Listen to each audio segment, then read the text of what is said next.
Ok, pues vamos a empezar con el repaso de bioquímica, la materia de sus pesadillas, la materia que nos ha hecho llorar a muchos y por la que tal vez dicen ni siquiera voy a acabar la carrera, pero realmente no es tan mala como parece. El punto de todo esto es agarrarle la onda a qué es lo que realmente importa y qué es lo que podríamos llevar a la clínica. Sin embargo, por términos de lo que vamos a repasar, por términos de que esto pues nada más es un repaso, no vamos a mezclar tanto la parte clínica, aunque pues ya posteriormente si quieren que hablemos más de bioquímica y aprenderla chido, pues ya nos avisan. Pero bueno, esto es únicamente como para que sepan qué es lo más importante de cada tema. Entonces, empezamos con el primer tema que es agua. Y bueno, el agua pues realmente es considerada como una base débil. Gracias a esta, bueno, si nosotros la pudiéramos separar, vamos a obtener lógicamente una molécula de hidrógeno y un OH. Esta molécula de agua está dispuesta o está conformada como un tetraedro irregular que está unido gracias a unos enlaces covalentes. Subrayen esta pequeña parte. Este enlace o estos enlaces covalentes entre cada hidrógeno prácticamente tiene un ángulo de entre 104 a 105, que realmente el 105 es como lo más usual, 105 grados de angulación. Entonces, eso, pues, subrayenlo por ahí. Además de que se pueden unir, gracias a esto, pues, 4 moléculas de agua. Ahora, tenemos diferentes cargas pues en el agua. La primera que sería la positiva, que es gracias a los hidrógenos, y la negativa, que es gracias al oxígeno. Eso realmente no es tan relevante. De aquí lo que yo les diría que sí le pongan mucho ojo es en esta parte de los grados que tienen los enlaces y que realmente son enlaces covalentes. Eso pues también recuerden. Ok, una cosa muy importante y lo que realmente nos interesa del agua no nos interesa tanto como pues, bueno, médicamente hablando, y en la práctica, no es tan relevante cuántos enlaces tiene, cuántas moléculas, si es positiva, si es negativa. Realmente lo que nos importa en el agua es esto. ¿Cuánta agua tenemos en nuestro cuerpo y por qué es importante? Porque ante una pérdida vamos a tener deshidrataciones. Y pues eso podría conllevar a muchísimas cosas que mejor ni les cuento porque nos asustamos todos. Entonces, se ha mencionado que espérenme que me aceptar, ahí está, que en una persona de 70 kilos, o sea, en un adulto idealizado, porque recordemos que aquí en México, por ejemplo, hay mucha obesidad, hay muchas personas que sobrepasan estos 70 kilos, pero tomando la literatura de Estados Unidos, en donde nos dicen, bueno, una persona normal de 70 kilos, pues va a tener aproximadamente el 70% de su peso convertido en agua, es decir, unos 40 litros. Así que no estamos gordos, tenemos mucha agua. Y vamos a tener que de este 70%, mucho ojo en esto, el 60% es intracelular. Es decir, tenemos más agua dentro de las células que fuera de. Esto corresponde a 15 litros. Y a manera extracelular, es decir, en el plasma, en el intersticio, tenemos solamente el 10%. Es muy mínimo. Ahora, dato importante. Las mujeres tenemos menor agua, se considera el 10% menos, y esto se debe a que nosotras estamos hechas de más grasa que los hombres. Los hombres es más músculo, por ende tienen mucha más agua que nosotras, que pues somos gorditas y esponjositas por pura grasa y pues tenemos menos agua. Ahora, el agua tiene propiedades.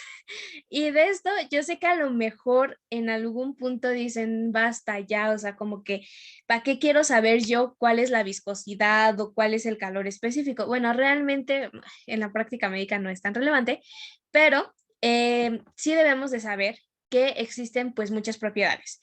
Entre ellas y las más importantes tenemos a la tensión superficial, que pues va a ser básicamente la resistencia de las moléculas de líquido en la superficie. Vamos a tener a la constante dieléctrica, que por ahí les mando un punto, que pues es básicamente la solubilidad del agua para separar los iones. Vamos a tener también la solvatación, que es cuando tenemos la unión de iones con diferentes cargas. Y bueno, estas dos, calor específico y la capilaridad, que también son importantes, ¿Qué sería? Pues la capilaridad, un ascenso de, pues, de agua prácticamente a través de los tubos de diámetro capilar. Básicamente es cuando va subiendo bueno, la cantidad de agua, por llamarlo así, o cómo se va dando el agua por pues, esta parte de los diámetros capilares. No estoy hablando como tal de los vasos sanguíneos, sino que es la propiedad que va haciendo químicamente el agua. Y el calor específico, que pues es únicamente el calor que pues necesitamos para elevar la temperatura 1 grado. Ojo con ese término que es como bastante importante. Eh, es como de qué temperatura podría tener, o qué es esa propiedad en la que necesitamos elevar la temperatura 1 grado, o qué es la cantidad de calor, pues es el calor específico. Esa es como de todas, de las más importantes, al igual que la tensión superficial. Y bueno, si se dan cuenta el tema de agua, pues es más el sufrimiento a manera química que realmente lo que nos debe de importar. Ahora, electrolitos. Este es un tema fuerte. Fuerte, me refiero a que lo van a seguir viendo hasta a estas alturas. Ayer tuve que hacer una presentación de esto. Entonces, miren, los electrolitos se definen como aquella sustancia que en una solución conducen la corriente eléctrica. Y vamos a tener fuertes que se ionizan pues prácticamente todo y débiles que se ionizan parcialmente. Creo, si no me equivoco, es común que lleguemos a encontrar ejemplos. Les voy a mandar una tablita en donde vienen algunos electrolitos fuertes y otros débiles para que los puedan tener, pero creo que sí lo llegan a sacar por ahí.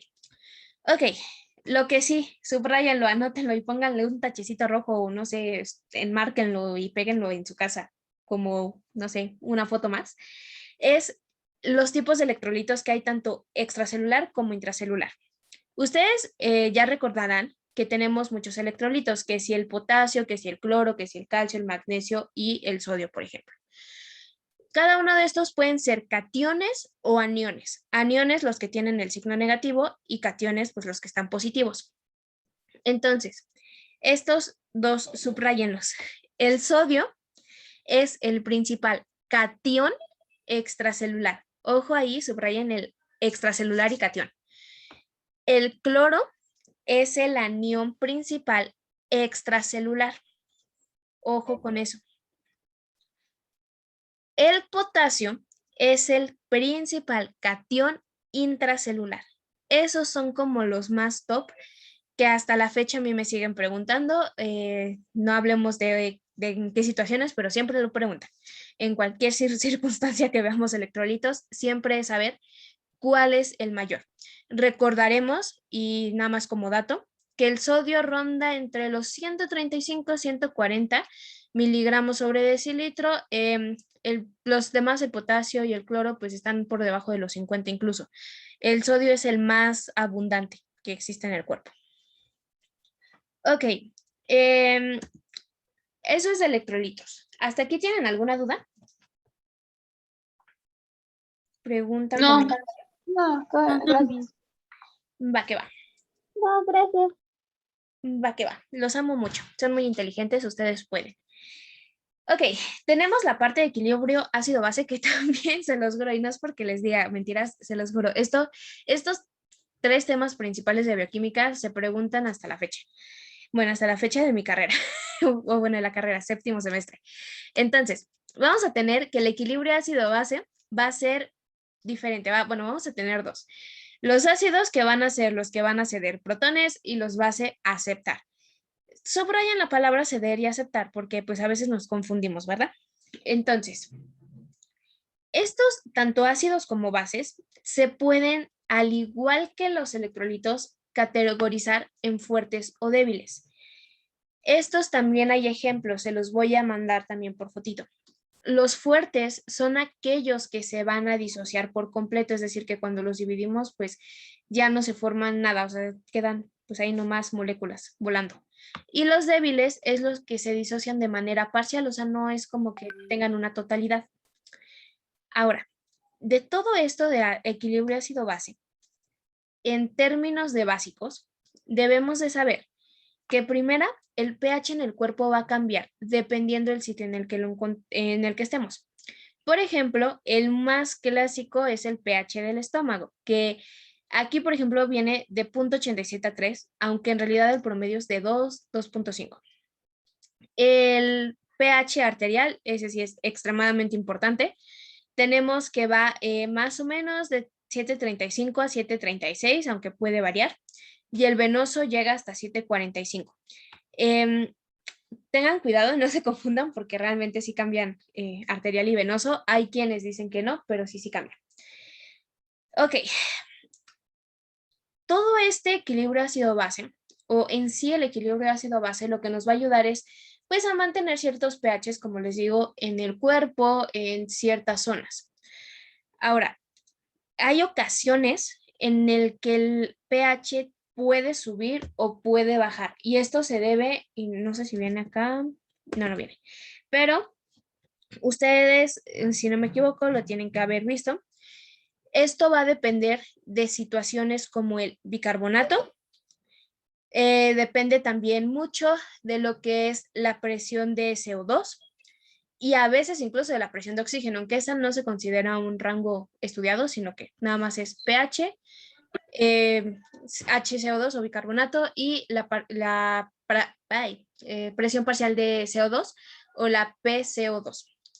Entonces, va a depender, igual también si quieren les envío la tablita, no se los pusimos porque eso no es como tan relevante, pero por si en algún punto se les llegara a atravesar, el pH va a medir, o bueno, va a depender de si tengamos, por ejemplo, acidosis o alcalosis. Y lo que es el bicarbonato y el PCO2 nos van a ayudar a medir si es una acidosis o alcalosis respiratoria o una metabólica. Ahora, ¿cómo funciona esto de los amortiguadores? Básicamente, cuando tenemos un exceso de acidez, por ejemplo, el bicarbonato ayuda a que eso se restaure, por llamarlo así, y se vuelva un poco más neutral. Pero cuando pasa eso, lógicamente, pues estamos teniendo un aumento de bicarbonato y tampoco es positivo. Pero esa es una manera, por llamarlo así, de lo que funciona. El fosfato, por ejemplo, también actúa, aunque es en menor medida, al igual que la hemoglobina, las proteínas, la glucosa y el ATP. Entonces, no es como muy... De todos estos amortiguadores, el más importante, por llamarlo así, es bicarbonato. Y eso subrayan. Vale. Ahora, ahí les va. Todo era risa y felicidad en sus vidas. Y se los digo porque me pasó. Todo era felicidad y diversión en sus vidas hasta que llegamos a los temas densos de proteínas, aminoácidos y todo este show de macromoléculas. Y, ok, fíjense bien. Los aminoácidos, que pues son, ay, espérenme, casi le pongo dejar de compartir porque me estorba la varita. Los aminoácidos pues van a ser prácticamente la estructura de las proteínas. Son pequeñas cositas chiquititas, chiquititas, que cuando se juntan pues generan una proteína. Ojo aquí y subrayen esta parte. Los aminoácidos están compuestos de una base conjugada, de un hidrógeno, de un grupo amino y un grupo R que debe de ser diferente en todos los aminoácidos. Este es el que va a cambiar sí o sí siempre. Ojo, y aquí se los voy a dejar como al coste. Creo, ay, no, no me acuerdo. Bueno, ahorita les explico eso, pero recuerden esta parte que existen algunos aminoácidos polares, apolares, entre otras características. Yo hice una pequeña tablita que les voy a mandar para que les pueda ayudar todavía más en esto. Digo, no lo tienden digamos, a utilizar mucho, pero por si las dudas. Entonces, recuerden que los aminoácidos pueden ser esenciales o no esenciales. Esenciales, pues aquellos que no sintetizamos y necesitamos consumir. Y los no esenciales, aquellos que el organismo sí está sintetizando. Dato importante, apréndanse todos los aminoácidos, tanto esenciales como no esenciales. Y recuerden que la fenilalanina es los que tienen un anillo, pues sí, un anillo aromático, el famoso anillo, que es uno de los más comunes. Ahora, estos aminoácidos, pues a final de cuentas lo que estamos buscando es formar una proteína. Fíjense bien, y esto también, subrayenlo o pónganlo en rojito o como quieran. Cuando juntamos dos aminoácidos, hacemos un péptido. Cuando juntamos más de 2, pero menos de 20, hacemos un oligopéptido. Pero si ya se nos botó la canica y hacemos o juntamos más de 20, pero menos de 50 aminoácidos, pues es un polipéptido. ¿Qué es importante? Que una proteína tiene más de 50 aminoácidos. Ese es el punto clave. Todo lo demás, pues se va dividiendo en categorías, pero la proteína tiene más de 50. ¿Qué pasó? ¿Dijeron nada? ¿Puedes repetir esa parte, por favor, otra vez? Sí, es dos aminoácidos es un péptido, 2 aminoácidos a 20 es un oligopéptido, de 20 a 50 son polipéptidos y la proteína tiene más de 50. De todas, esa es la Gracias. más importante. De nada. Ah, y dato curioso, esta que les pusimos aquí en rojito, esta también es importante. La arginina, realmente, si ustedes la checan acá, está dentro de no esenciales. O sea, es muy común que pues no la necesitamos consumir en dieta. Sin embargo, recuerden que la fisiología y la anatomía de los niños es muy diferente a la de nosotros. Bueno, no tanto, pero sí. Que pues realmente su cuerpo no es, bueno, es capaz de sintetizarla. No es cierto, no es capaz de sintetizarla. Entonces, necesitamos que tengan consumo de arginina, que pues lo encontramos en la dieta. Pero ese es el único que va a variar en adultos y en niños. Porque pediatría. Y bueno, ya dijimos que una proteína tiene más de 50 aminoácidos. Estas proteínas pues realmente van a ser los compuestos orgánicos que van a ser un producto de la síntesis de DNA. Ahorita no se estresen todavía por esa parte de que si la replicación, transcripción, traducción para hacer proteínas. De eso se pueden preocupar en el segundo bloque o ya cuando estén en genética. Acá lo importante, pues en realidad es que las proteínas van a venir gracias de esa síntesis del DNA. Y lo que es todavía más importante que eso es la estructura que tienen. Podemos encontrar proteínas primarias, que es básicamente una cadena de aminoácidos. Y ojo ahí, subrayenlo, el ejemplo más común es la insulina. La secundaria es cuando ésta se va doblando a manera de hacer una doble, o bueno, una hélice, una alfa hélice, o también se le conoce como una beta laminar. Bueno, son diferentes, pero principalmente es la parte de la beta laminar lo que llegan a por ahí a sacar de sus cabecitas. Pero sí, secundaria es alfa hélice o beta laminar. La terciaria, en este caso ya vamos a empezar a tener pues dominios, vamos a tener una parte funcional y pues ya va a ser como una proteína mucho más especializada. Y la cuaternaria, en este caso, son como muchas terciarias unidas y ya siendo felices. De hecho, en la literatura, y no sé si les tocó por ahí cuando hicieron sus resúmenes o si les tocó hacer, la cuaternaria no hay tanta información, porque pues es únicamente la fusión de terciarias, solo lo mencionan así. Ni siquiera hay como grandes datos acerca de ella, pero la más importante de estas, primaria y secundaria. Ok. ¿Tienen dudas hasta ahí? No, ninguna. ¿Puedes No, repetir todo la bien. diapositiva, por favor? ¿Esta mera? Sí, ya, gracias. Vale. Ok. Tenemos aquí Gracias. un problema. Tenemos aquí un problema.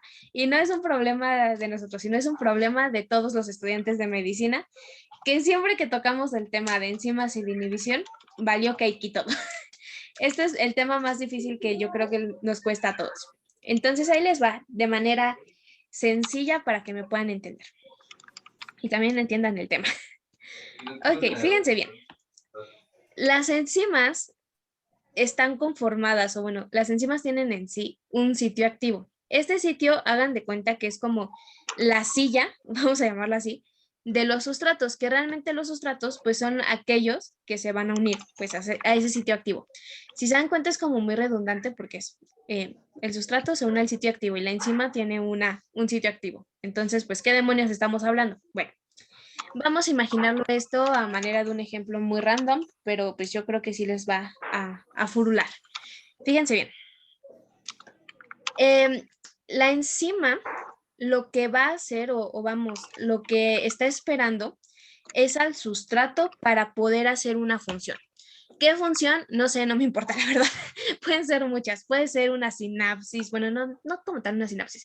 Puede ser la creación de una proteína, puede ser un fármaco, no sé, la acción de un fármaco, puede ser la inflamación, no sé, hay muchas cosas en las que actúa esto. Pero a final de cuentas, lo que les quiero explicar con esto es que la enzima siempre va a estar ahí y siempre va a estar esperando a su sustrato. Es como ustedes, siempre están esperando a que regrese su ex y cuando regresa su ex, embonen el sitio activo. Básicamente así funciona. Entonces, este modelo, y eso sí anótenlo y subrayenlo, esta situación de la enzima, el sustrato y este rollo, se le llama como el modelo llave cerradura que lo propuso Emil Fischer. Hay muchos nombres, muchos nombres para esto, pero el más común es este y también el del guante con la mano, que también es muy épico. Entonces, miren, el punto clave de la inhibición es que vamos a seguir con el ejemplo de su ex. Yo creo que es un ejemplo maravilloso. Son ustedes la enzima, están esperando a su ex a que llegue a sus brazos es el sitio activo, y cuando su ex se une en un caluroso abrazo con ustedes, se genera un efecto, ¿no? Y ustedes son felices. Pero imagínense que vino la suripanta, o no sé, como le quieran decir, de su amiga, que es su mejor amiga de la que nunca va a pasar nada, y entonces se le pega al sustrato, o sea, a su ex, en cualquier sitio, o bueno, no, más bien vamos a ponerlo en la enzima, porque es más común en la enzima. Se pegan encima en cualquier sitio, o sea, en ustedes, y lo que hace es inhibir o pues bloquear que su ex y ustedes abracen. No sé si es un ejemplo muy random, pero es básicamente cómo funcionan. Los inhibidores lo que hacen es bloquear estas acciones para que no podamos tener una bonita acomodamiento del sustrato con el sitio activo. Y hay muchos tipos. Dejen ver si están acá en la siguiente. Sí. Tenemos muchos tipos de inhibición. La más usual es la competitiva. En este caso es cuando tenemos al sustrato, tenemos un inhibidor y van corriendo, corriendo, corriendo, corriendo como Naruto si quieren, pero no sé, no me importa. Van corriendo, se pegan al sitio activo y entonces lo que hace el inhibidor es impedir que el sustrato se pegue y por lo tanto no va a haber un efecto. ¿Qué efecto? Pues los productos. Recordemos que cada que se une la enzima y el sustrato, pues nos genera productos. Como estamos inhibiendo ese sitio, lo estamos bloqueando, lo estamos tapando, pues no vamos a tener. Aquí aplica la famosa, pues sí es dicho oración, no sé, el que se fue a la villa, perdió su silla. Aquí el inhibidor le quita la silla al sustrato y ya valió cake. Tenemos después la no competitiva.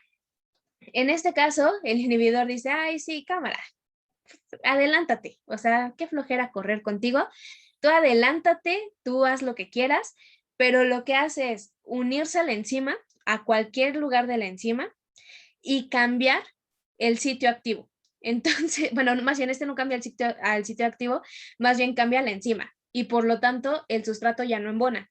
Recuerden que para que funcione correctamente debe de estar embonado, o sea, el sustrato y el sitio activo deben de entrar perfectamente. Si esto lo que está sucediendo es que la enzima cambia de forma, pues entonces ya no vamos a llevar pues los productos. A competitivo, pues es únicamente la que va a bloquear o va a disminuir la reacción enzimática. No va a haber un cambio de forma, no va a haber pues una inhibición del sitio activo, simplemente se va a poner en otro lugar, va a formar el complejo ternario que es común y pues lo único que va a hacer es disminuir la reacción, o sea, se va a dar, pero se va a tardar más. Y por último, el alostérico. En este caso es similar al no competitivo, pero la diferencia es que aquí sí está cambiando el sitio activo. Aquí en lugar de cambiar la enzima, para que no puedan haber productos, cambia completamente el sitio activo y pues entonces el sustrato, aunque quiera, pues ya no puede entrar. Ahora sí que a la fuerza ni los zapatos entran, dirían. Entonces pasa eso. Y pues en este caso lo que puede suceder es que o puede aumentar la reacción, o sea que la acomodó un poquito mejor o pues sí alcanzó a pegar, o que de plano pues no se va a poder. Recuerden, siempre debe de estar embonado, siempre, siempre. ¿Tienen dudas de esta parte? Porque yo siento que es lo más, como que lo más denso que llegan a presentar. Entonces, ¿la alostérico va a ayudar o va a bloquearla? Ajá, lo puede ayudar o lo puede bloquear. Ok, gracias. Sí, sí, de todas, pero bueno, cambiando un poquito, pero referente a, de todas estas, las más comunes y las que más deben de subrayar son la competitiva y la no competitiva.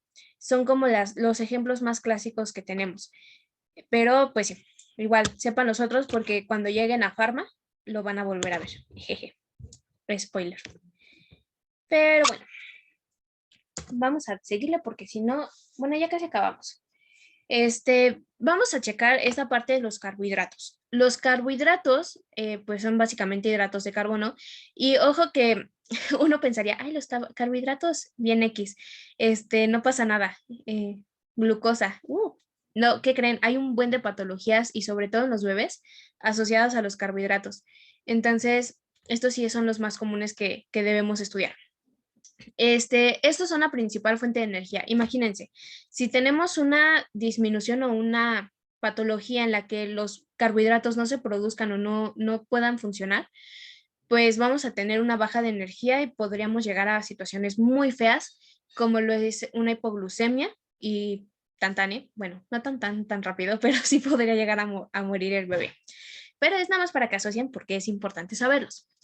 Estos carbohidratos se van a conformar o están, pues sí, hechos gracias al carbono, al hidrógeno y al oxígeno. Entonces es como lo más común. ¿Qué es importante de todo esto? Es importante que sepamos que hay monosacáridos y disacáridos. Monosacáridos, básicamente, galactosa, fructosa y glucosa. Son como las fuentes más importantes, pues, de energía, sobre todo la glucosa. Y los disacáridos, pues van a ser aquellos que se van a formar a partir de los monosacáridos, como lo es la maltosa, la sacarosa y la lactosa. Ahora, de esto apréndase los ejemplos y cómo se forman. Sobre todo, la maltosa, que es glucosa más glucosa, la sacarosa, que es glucosa más fructosa, y la lactosa, que es glucosa más galactosa. Y de estos, los ejemplos más importantes, pues es la leche y el azúcar de malta. Son los mismos, ¿no? Pero básicamente la leche es uno de los más preguntados en la vida.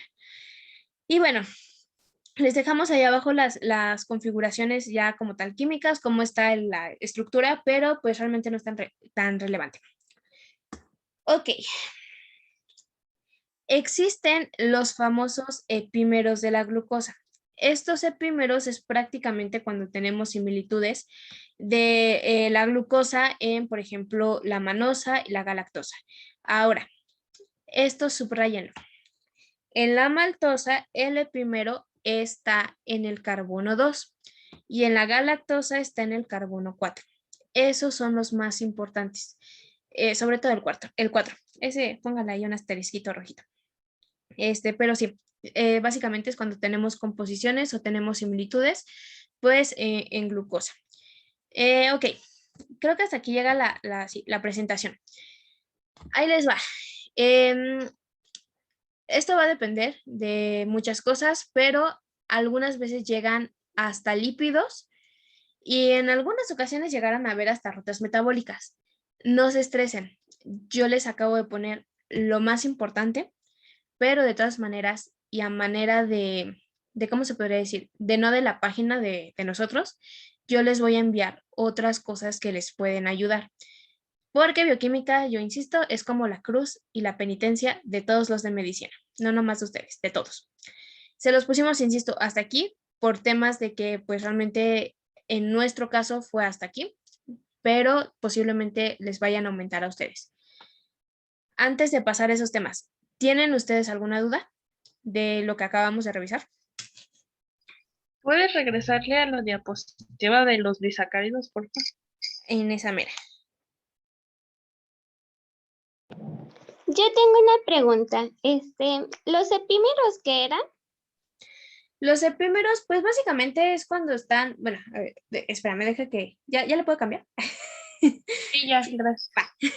Es básicamente ciertas moléculas que son muy similares de la glucosa, que están en la manosa y en la galactosa. Si ustedes se dan cuenta, son muy similares. Miren, el carbono, bueno, el carbono 4 se encuentra en la galactosa y este está acá. O sea, son muy, muy, muy similares. Las estructuras son muy similares. Cambian en ambas, pero, o sea, la estructura de las tres cambian dependiendo de, pues, es glucosa, galactosa o manosa, pero a lo que nos referimos es que están estos carbonos iguales, o sea, pues sí, están prácticamente iguales. No sé si con eso me di a entender o a ver, espérenme, déjenles checar. No, aquí no lo tengo. Les mando igual un pequeño resumen de esta parte porque si recordarán, hay más allá de epímeros de la glucosa, hay muchos, muchos términos más, muchos. Y son importantes. Bueno, no tan importantes para estos temas, pero sí para que los recuerden. Pero se los checo, bueno, se los mando. Muchas gracias. De nada. ¿Alguna otra cosa? Son como los isómeros, por así decirlo, como isómeros de la glucosa. No, sí son diferentes. Ah, ok. Sí, Gracias. sí, sí. Ok. Ok, a ver, para que les quede un poco más claro esta parte.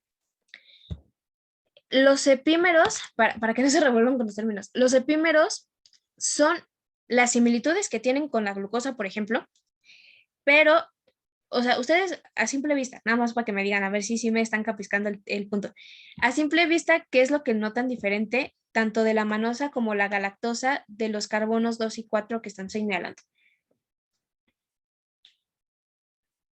Que están en un carbono diferente. En el de la manosa está en el carbono 2 y el otro está en el carbono 4. Ajá, pero bueno, además de eso, en la configuración como tal, o sea, la configuración que tiene el carbono 4 y el 2 en la glucosa, que es diferente con los otros dos. Ah, que el HO está del lado contrario, ¿no? Exacto, a eso nos referimos con epímeros. Es la misma molécula, por llamarlo así, es el mismo carbono, pero están acomodados los hidrógenos de manera diferente. Si se dan cuenta, aquí el hidrógeno está pues de su lado izquierdo, mientras que en la manosa está del lado derecho. Y acá el hidrógeno está del lado derecho y acá está del lado izquierdo. O sea, como que se cambian, vamos a llamarlo así. Están al revés. A eso se refiere con los epímeros. Ándenle, están invertidos. Digamos, es lo mismo, pero más barato, para que me entiendan. O sea, es lo mismo, pero están cambiados. Y están en el mismo lugar, pero diferente acomodado, nada más. Y si se dan cuenta, solo es en esos. Todos los demás están en orden. Va que va. Si no tienen dudas en esta parte y todo quedó muy claro y ya dijeron que va a venir hasta enzimas, bueno, ya les aumentamos glucosa por si, por si tenían el pendiente y más adelante les preguntan, pero igual es importante que lo vayan aprendiendo.